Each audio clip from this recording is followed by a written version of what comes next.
এবার ইরানের সামরিক বাহিনী দাবি করেছে তারা মার্কিন বিমানবাহী রণতরী ইউএসএস আব্রাহাম লিঙ্কনকে লক্ষ্য করে একাধিক ক্ষেপণাস্ত্র নিক্ষেপ করেছে। তবে এতে রণতরীতে কোনো ক্ষয়ক্ষতি হয়েছে কিনা তা বিস্তারিত জানায়নি তারা। বুধবার রাষ্ট্রীয় টেলিভিশনে প্রচারিত এক বিবৃতিতে বলা হয়, রণতরীকে লক্ষ্য করে ইরানের নৌবাহিনীর ক্রুজ ক্ষেপণাস্ত্র ছোড়া হয় এবং এতে জাহাজটি অবস্থান পরিবর্তন করতে বাধ্য হয়েছে। এক বিবৃতিতে ইরান সতর্ক করে বলে, মার্কিন নৌবহর ইরানের ক্ষেপণাস্ত্রের পাল্লার মধ্যে এলে ভবিষ্যতে আরও শক্তিশালী হামলা চালানো হবে।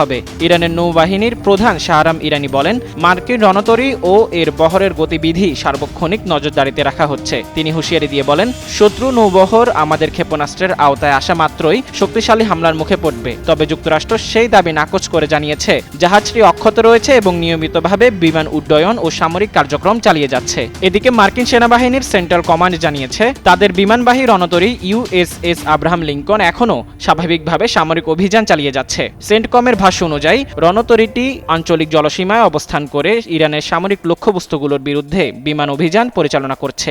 ইরানের বিরুদ্ধে সামরিক আগ্রাসনে যুক্তরাষ্ট্র 2টি বিমানবাহী রণতরী মোতায়েন করে। এর মধ্যে ইউএস আব্রাহাম লিঙ্কন মোতায়েন করা হয় ইরানের দক্ষিণ আরব সাগরে। তবে একের পর এক হামলা চালিয়ে ইউএসএস আব্রাহাম লিঙ্কনকে আতঙ্কিত রেখেছে ইরান।